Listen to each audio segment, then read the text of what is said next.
sous ces airs de petites anciennes restaurées, et ben moi à mon avis on a un monstre là.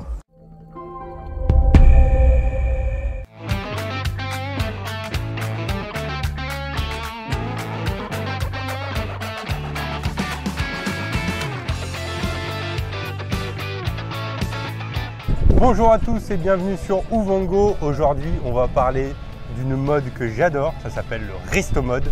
C'est en train de prendre, ça a commencé un peu en Angleterre, aux États-Unis, c'est en train de prendre partout et en Martinique, et ben il y en a une. Il y a un beau bijou Que je vais présenter. Je m'appelle Patrick et je vous présente cette merveilleuse voiture qui a été faite Made in Martinique. C'est une Dauphine à l'origine qui a été désossée de fond en comble, caisse sablée, traitée, repeinte et tout l'équipement a été fait ici. Donc, à part le moteur. Déjà donc, esthétiquement, voilà. C'est une voiture qui est épurée, il y a tous les chromes, tout ça, ça a sauté. On a une caisse qui a été un petit peu élargie, retravaillée en polyester. En polyester, d'accord. Avec un kit carrosserie. Donc tout ça, c'est maison? Oui. C'est adapté d'un kit large peut-être de Gordini, non? C'est un kit qui a été fait pour la Dauphine. D'accord. Et qu'on a monté là-dessus. Donc tout le tour de la caisse est vraiment 100% maison.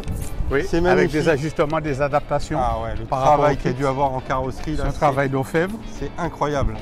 Voilà. Ah, et puis c'est du coup hyper élargi, devant, derrière. Voilà, c'est un vrai karting. Bien galbé.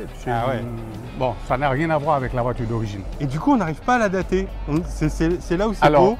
Oui, justement. On n'arrive pas à dire est-ce que c'est une voiture des années 50 ou ça l'a modernisée en même temps. Du coup, elle est complètement anachronique. Oui, tout à fait. Tout à fait.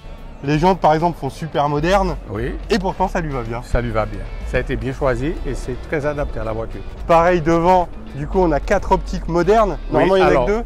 Il n'y en a que 2, mais c'est un capot, c'est un kit qui a été fait pour cette voiture-là. D'accord. Avec les longues portées. Donc, un peu dans l'esprit alpine. Oui. Et on se retrouve avec cette tête araignée un petit peu, avec ses yeux modernes. Tout à fait. Ça me fait penser aux optiques des Alpha 4C, je ne sais pas si tu vois, où il y a plein de petits yeux comme ça. Tout à fait. Et on dirait une araignée. Ça lui va bien. C'est très original. Ouais. Le bleu, hein, c'est magnifique. Française. Ouais, il fallait garder. Le blanc et le rouge. Et alors, viens voir Guilou. Alors, l'intérieur. Mais alors, si vous avez aimé l'extérieur, l'intérieur, maman, une vraie pièce d'orfèvrerie, tout est maison. Je pense que là Patrick va nous en parler plus que je ne pourrais le faire parce que la liste des modifs encore une fois est interminable. L'intérieur a été fait par un maître capitonnier qui a tout refait. Donc là elle est toute galbée de cuir. Il y a un arceau ou c'est... Il y a un arceau intégré à la coque et qui est au capitonnage et il est camouflé. Il est camouflé dans le... On le devine un petit peu. Il est habillé, on ne le voit pas. Et du coup, il est bien intégré. Donc c'est du beau travail. Du coup, elle est rigide. Oui. Et l'arceau va aux 4 coins? Oui. Ah ouais, donc là, ça a dû vraiment, parce que d'origine, ça doit être un petit peu... Ouais, mais là, elle est renforcée. Tu m'as dit siège de Porsche? Alors, c'est 2 sièges de Porsche qui ont été retravaillés pour adapter à la caisse. Comme c'est une petite caisse. Et ils ont été découpés, si j'ai bien compris. Oui. Découpés en hauteur, rabaissés. Oui. Et réhabillés. Recapitonnés. Et on a des électriques qui tuent. La surpiqûre bleue partout sur le tableau de bord, sur les sièges pour rappeler avec la couleur extérieure. C'est magique.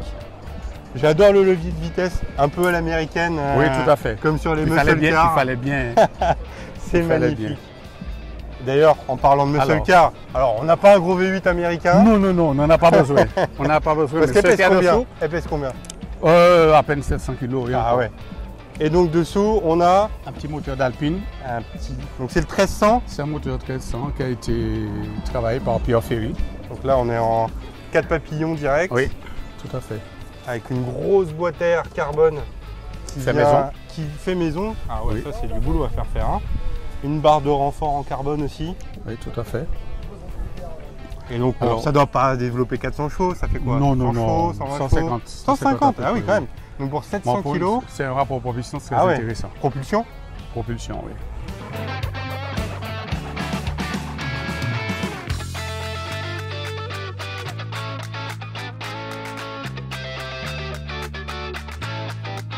Les entrées d'air par l'arrière des portières. Gilou va nous remontrer ça après. mais les entrées d'air qui sont à l'arrière des portières, Pour si j'ai bien aller compris, viennent joindre le radiateur. alimenter le radiateur qui est mis dans une position normalement complètement impossible. Tout à fait. Mais non, là c'est possible parce Il a que fallu réfléchir, il a fallu ah ouais, cogiter. là c'est vraiment, vous Pour voyez, cogiter. ces entrées d'air là. Alors anciennement, il y avait une grille métallique. Et là, ça fait l'entrée d'air qui va alimenter le radiateur, ouais, comme il disait. C'est hyper malin. Ouais. Là c'est vraiment au niveau d'une supercar là. Hein. Ouais, tout à fait. On peut dire ça comme ça. 700 kg, 150 chevaux. Ça doit causer hein, l'air de rien, sous ces airs de petites anciennes restaurées. Et ben on a, moi à mon avis, on a un monstre là.